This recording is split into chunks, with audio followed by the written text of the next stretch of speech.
My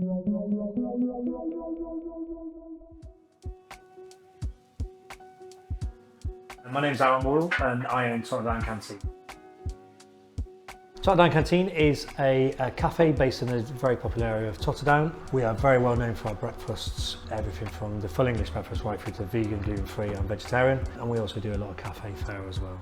Bristol is a very diverse, very vibrant community. No matter where you go in the city, it's very new. We've lived and worked in Totterdown for the last 10 years and we absolutely love it. We looked for businesses elsewhere and we kept coming back to this area just because the community spirit, the independence of the area, and the local support.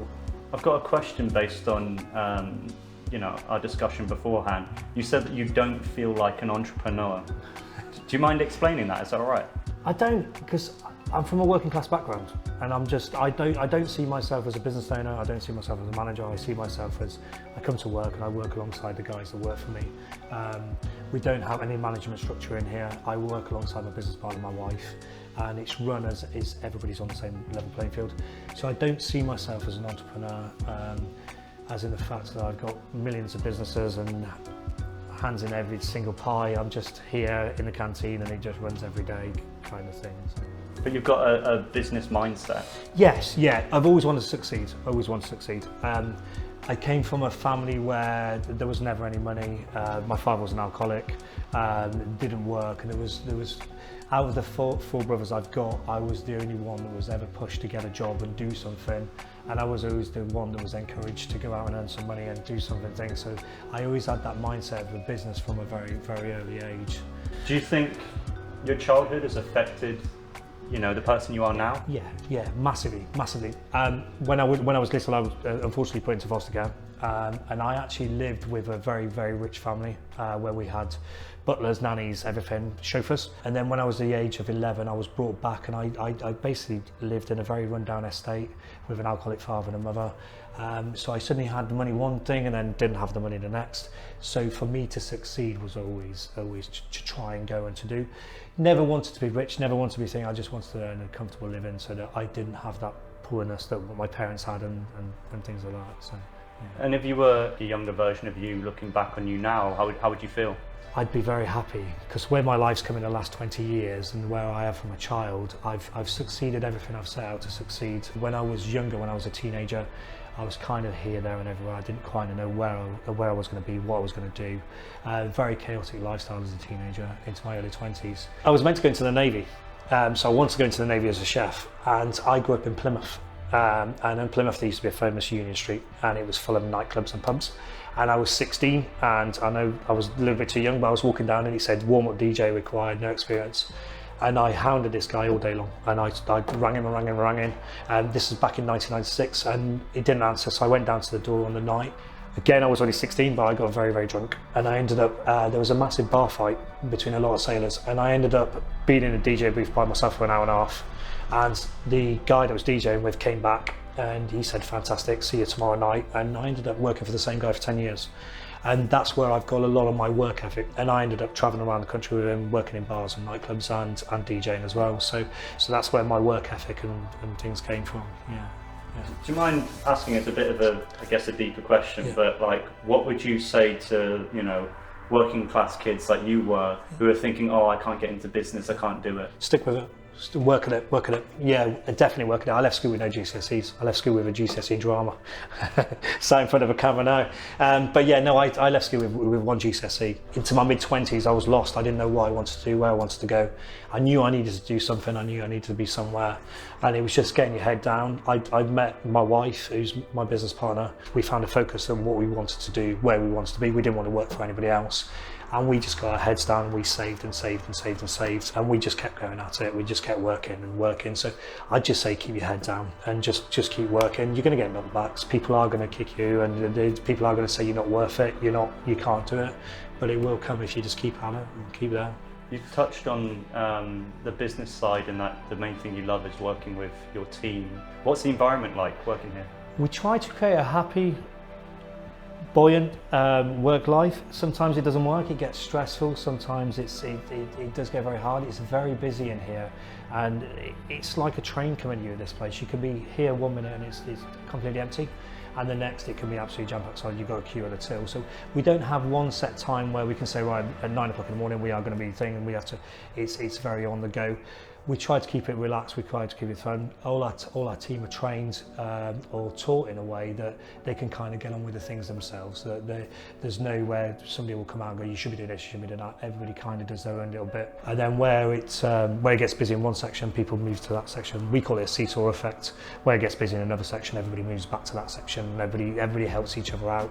We keep our team very, very small, so you haven't got people stood around doing nothing, but then there's enough for everybody to do where it's a combined team effort where everybody jumps in and gets on. Does it feel like a family business? Yes, yeah. From my part, we try to. There's only my wife and my son, so we're only a little small team, and everybody that comes to work for us, we try to incorporate them into our family structure. We take people out for their birthdays, we go on staff nights out, things like that. So we try to make friends with people as well, so that they feel comfortable coming into work. Because at the end of the day, if somebody comes to work and they want to be here and they want to be a part of the business, they'll then look after our customers, and they'll do that. Part of our customer services again is our team looking after our customers, and we look after the team. We've got it wrong in the past. We've become too friendly with some staff and it's got a bit too close, and we've gone the other way where we've got a bit too not caring about our staff enough, and we've found over the last year, especially the pandemic, that we've kind of brought it back to the middle of where our core effort was when we first started the business. We try to not get involved in people's lives outside of work, but we try to understand everything. There's no holds barred in here.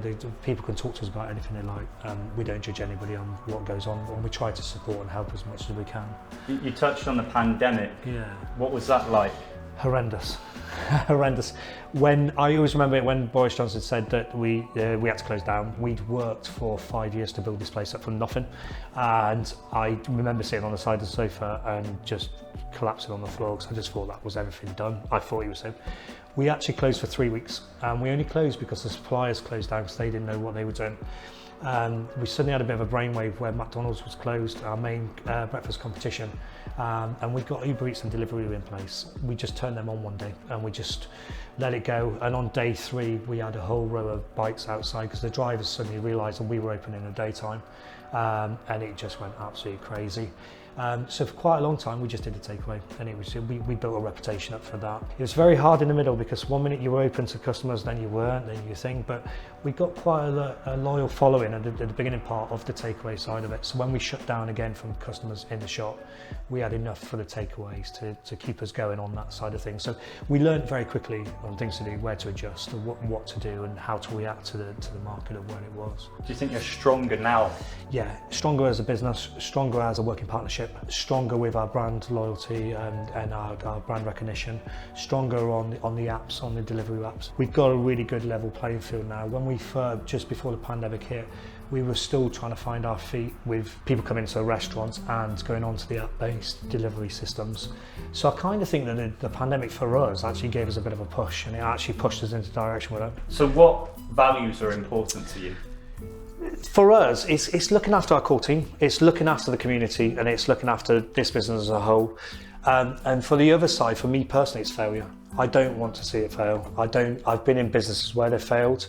95% of my career has been successful business. Everywhere I've gone, I've been very successful. With this place, we've looked at other businesses, we've looked at trying to replicate it, but we're always worried about if we stepped away from it, how would we replicate that, and how would the cafe be without us here? We've got a vested passion in the place. I love it today as I did 7 years ago.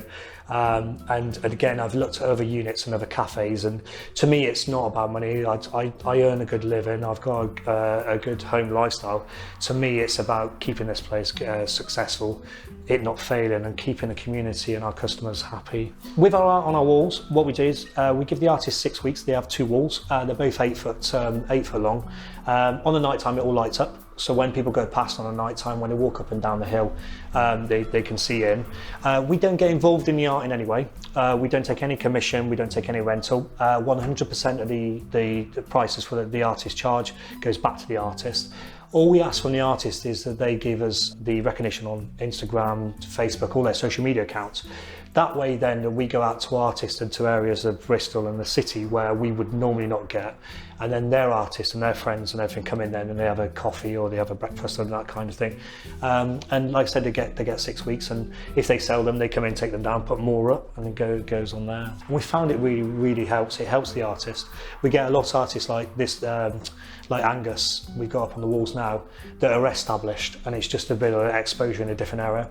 And we get artists that have never had any art up on the wall. They're a bit scared about going to an art gallery and commission, and they can have a go. Do you think that's important to have a community aspect to a business? Yeah, definitely. Yeah. I think community, especially in this area, is massive. And I think the more you put back into the community, the more the community gives back to you. They support you and they help you out in a lot of things. Like they're trying to put a 24-hour bus lane outside our shop, which thing.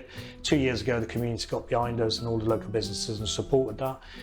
There's also a swimming pool being closed down up the hill, which as us as a business and a family living in the local area get behind and support, and vouchers and raffles and fundraising and things like that. So we put into the community, and you know they give us back of everything we support and looking after us. We've always said since we've had this place, there's nobody bigger than this place. There's nobody bigger than this. There's no member of staff that comes in here, and we've always just classed ourselves as guardians of this business. It's been in the same family for over 50 years, and they had a couple of people that took this place on but didn't quite do it. So for us, it was taking that mantle on and being the success that they were and everything, and going forward on that. So yeah, brilliant. Long may it continue. Yes, yeah, definitely. Yeah, hopefully. Fingers crossed. Yeah. Cheers. Yeah, no problem.